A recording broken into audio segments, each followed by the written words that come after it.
ሰላም ጤና ይስጥልን ውድ የአቢሲኒያ ኦፊሻል ዩቲዩብ ቻናል ተከታታዮች እንደምን አላችሁ ሰላም በያላችሁበት ይድረስ እያልኩ በዛሬው ዝግጅቴ ሰበር ዜናዎች አሉኝ ቆይታችሁ ከኔ ጋር ይሁን ክብራትና ክብራን አድማጮቼ የፌስ ማስክ ወይንም ጭምብል ጉዳይ ዓለም አቀፍ እውነታዎችና የአዲስ አበባ ፖሊስ ይዞት የመጣው ክስተት በዝርዝር እናያለን ይህንም ተከትሎ የሰብአዊ መብት ኮሚሽን ቅሬታውን አሰምቷል ኮሮና ቫይረስን መቼም እንደማይለቀን ተነገረ በዓለም ጤና ድርጅት በኩል የወጣ መረጃ ነው እንዲሁም ደግሞ የአሜሪካው ፕሬዝዳንት ቻይናን አስጠነቀቁ የሚል እንዲሁ ብቅ ብሏል በአፍሪካ ለመጀመሪያ ጊዜ አስገዳጅ የቤት መቀመጥ ውሳኔን ያሳለፈች ሀገር ከኮሮና ቫይረስ ነፃ ሆነች የሚል መረጃ አለ ዝርዝሩን እናያለን ክብራትና ክብራን ወደ መጀመሪያው አርዕስተ ጉዳይ ሳልፍ በአዲስ አበባ ከተማ ህዝብ በሚበዛባቸው አካባቢዎች ያፍና አፍንጫ መሸፈኛ ማስክ ሳያረጉ ሲንቀሳቀሱ የነበሩ ከ300 በላይ ሰዎችን ፖሊስ በዛሬው ዕለት በቁጥጥር ስር አውሏል በተለይም የወቅቱን የኮቪድ-19 ስርጭት ለመከላከል ሰው በሚበዛባቸው አካባቢዎችና ትራንስፖርት አገልግሎት ላይ ያፍና አፍንጫ መሸፈኛ ማስክ ማድረግ ግዴታ መደረጉ ይታወቃል ይሁን እንጂ በመዲናዋ በተለይም ህዝብ በሚበዛባቸው አካባቢዎች ርቀታቸውን ሳይጠብቁና ያለ ማስክ የሚንቀሳቀሱ ሰዎችን እየተበራከቱ መጥተዋል በመሆኑም ዛሬ ከማለዳው ጀምሮ የድልታ ክፍለ ከተማ ፖሊስ መምሪያ በጦር ኃይሎች ሜክሲኮ እንዲሁም ተክለ ሃይማኖት አካባቢዎች ባደረገው ቁጥጥር ማስክ ሳያረጉ ሲንቀሳቀሱ የነበሩ ከ300 በላይ ሰዎችን በቁጥጥር ስር አውሏል በትናንትናው ዕለትም የአዲስ አበባ ፖሊስ ኮሚሽን 1300 በላይ ሰዎችን ርቀታቸውን ሳይጠብቁና ያለ ማስክ ሲንቀሳቀሱ አግኝቷቸው በቁጥጥር ስር መዋሉን መግለጹ ይታወቃል ሆኖም በተለይ ክብራትና ክብራን አድማጮቻችን የፌስ ማስክ ጭምብል ጉዳይ ዓለም አቀፍ እውነታው ምንድነው እንዲሁም ደግሞ የአዲስ አበባ ፖሊስ እየወሰደ ያለው ይህ የዘፈቀደ እስር ምን ቁርኝት አለው የሚለውን እናያለን የዓለም ጤና ድርጅት የፌስ ማስክን ማድረግ አለባቸው ብሎ የገለጸው የበሽታው ምልክት ያለባቸው ሰዎችና የጤና ባለሙያዎችን ነው የአሜሪካው የበሽታ መከላከል ማዕከል ደግሞ በተለይ ሰው የሚበዛባቸው እንደ ትራንስፖርትና ትላልቅ ገበያዎች ውስጥ የሚንቀሳቀሱ ሰዎች ከቻሉ ማስክ ካልቻሉ ደግሞ እንደ ስካርፍና ሻርፕ ባሉ ነገሮች አፍና አፍንጫቸው መሸፈን እንደሚችሉ ነው የጠቆሙት እንግሊዝ ደግሞ ለየት ባለ መልኩ ለጤና ባለሙያዎች የማስክ እጥረት እንዳያጋጥም ብላ ህዝቧ የማስክ ግዢና አጠቃቀሙን እንዲቀንስ አዛለች በማስክ ኮሮናን በመከላከል ዙሪያ አሁንም የሚከራከሩ ጥናት አድራጊዎች ቢኖሩም እንደ ዋነኛ መፍትሄ የሚቀመጥ አይደለም ዋነኛው የኮሮና መከላከያ መንገዶች አካላዊ መራራቅና የእጅ ንጽህና መጠበቅ ናቸው እናም ማስክ ማድረግን ግዴታ ያደረጉ እንደ ኩባና ዩጎዝላቪያ ያሉ ሀገራት እንኳን ህዝብ በሚበዛባቸው ቦታዎች ሲሉ ህጋቸውን አላልተው ነው ያስቀመጡት በዚህ ቦታ ማስክ ሳያረጉ የተገኙ ሰዎችም ቀላል የሚባል የገንዘብ ቅጣት እንጂ እስራት አልተፈረደባቸውም በአገራችን አዋጅ መሰረትም ህዝብ በሚበዛባቸው ቦታዎች ብሎ በግልጽ አስቀምጧል እነዚህም የገበያ ሞሎች የህዝብ መጓጓዣና ሆስፒታሎች የመሳሰሉት ናቸው በዚያ ላይ የማህበረሰባችን አቅም ያማከለ የማስክ እደላና የእውቀት ማስገንዘቢያ ስራ ሳይሰራ ሰዎችን ማስክ አላደረጋችሁም ብሎ ማሰር በግሌ ተገቢ መስሎ አይታየኝም ክብራትና ክብራን አድማጮቼ በዚያ ላይ ሰዎቹ በሚታሰሩበት ወቅት የሚፈጠር የሰዎች መጠጋጋት ለበሽታው መስፋፋት ይበልጥ አጋዥ እንደሚሆን እሙን ነው ይህንን ተከትሎ የኢትዮጵያ ሰብአዊ መብት ጥበቃ ማህበር ቅሬታውን አቀርቧል ይህንን እንደሚከተለው እናያለን በከተማዋ ያፍና አፍንጫን መሸፈኛ ሳያረጉ የተገኙ ሰዎችን እስር በአስቸኳይ እንዲቆም ኮሚሽኑ ጠይቋል በተለይም የኮሚሽኑ ዋና ኮሚሽነር ዶክተር ዳንኤል በቀለ ፖሊስ በከተማው ያፍና አፍንጫ መሸፈኛ አላደረጉም ባላቸው ነዋሪዎች ላይ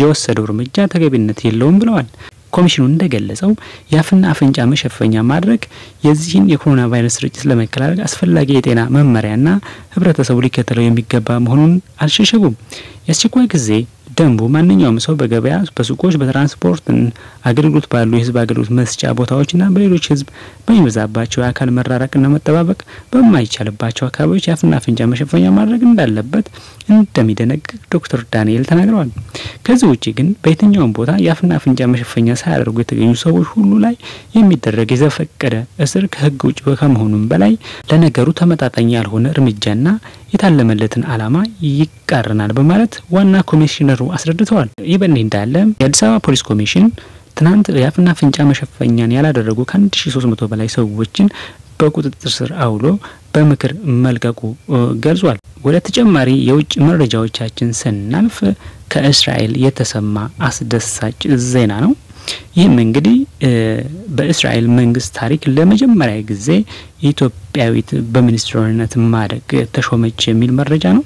ይህም እንግዲህ በእስራኤል የክኔሴት ፓርላማ አባል የሆነችው ወይዘሮ ፕኒና ታምኑ እሸቴ ጠቅላይ ሚኒስትር ቤንጃሚን ኔታንያሁን ተፎካካሪያቸው ቤኒ ጋንጽ በአገሪቱ ካስተናገዳቸው 3 ብሔራዊ ምርጫና እልህ አስጨራሽ ድርድር በኋላ ዛሬ ሜይ 14 2020 በዋቀሩት ጥምርት መንግስት በእስራኤል የመጀመሪያው ትውልደ ኢትዮጵያዊት ሚኒስትር ሆና ተሾማለች። እንኳን ደስ አላችሁ እንላለን።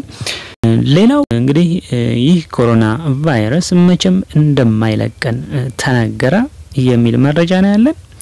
ይህ እንግዲህ የኮሮና ቫይረስን ባለማችን እስከ ወዲያኛው ላይጠፋ እንደሚችል የዓለም ጤና ድርጅት አስታውቋል። ድርጅቱ በበሽታው ዙሪያ በሰጠው መግለጫ ቫይረሱ መቼ ይጠፋል የሚለውን ለመተንበይ መሞከር ስህተት መሆኑን ያስጠነቀቀው። ኮሮና ቫይረስ በዓለም ማህበረሰብ ሌላኛው ወረርሽኝ ሆኖ እስከ ወዲያኛው ሊቆይ ይችላል የሚለውን ከግምት ማስገባት አለብን ያለው ተቋሙ ባለማችን ቫይረሱ እስከ ወዲያኛው ሳይጠፋ አብሮ ሊኖር ይችላል ነው የተባለው። ለበሽታው ክትባት ቢገኝ እንኳን ቫይረሱን ለመቆጣጠር ሰፊ ጥረት እንደሚጠይቅ ድርጅቱ አስገንዝቧል። የዓለም ጤና ድርጅት HIV ቫይረስ እስካሁን ባለማችን ያልተወገደ ቢሆንም ቫይረሱን መረዳትና መቆጣጠር ተችሏል ነው የተባለው። በመሆኑም ቫይረሱ የሚጠፋበትን ጊዜ ከመገመት ይልቅ በሽታው ለመከላከል ሁሉም የበኩሉን ጥረት ማድረግ እንዲረባረብ ጥሪ አቅርቧል። አሁን ላይ በበሽታው ዙሪያ ከ100 በላይ ክትባቶች ቀርበው ጥናት እየተደረገባቸው መሆኑን ነው ያመለከተው። ቫይረሱ በማህበረሰቡ ውስጥ ጭንቀትና የአእምሮ ጤና ችግር እየፈጠረ መሆኑን የመንግስታት ድርጅት ገልጿል።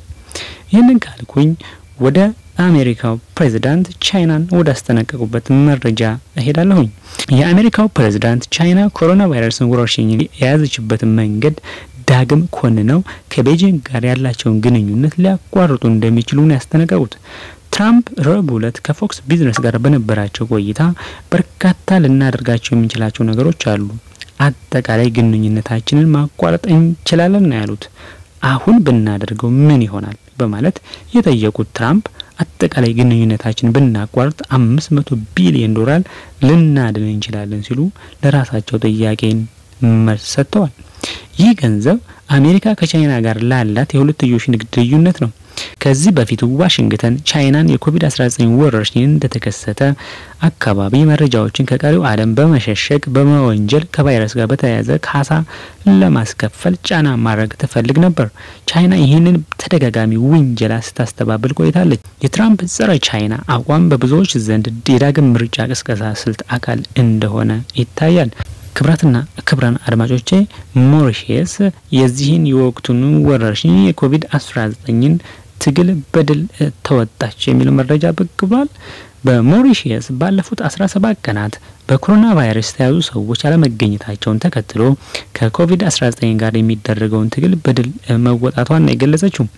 ሆኖም ጦርነቱን ሙሉ በሙሉ አላሸነፍ ነው መባሉንም አጃንስ ፍራንስ ፕሬስ የሀገሪቱን ጤና ሚኒስትር ዋቢ አድርጎ ዘግቧል።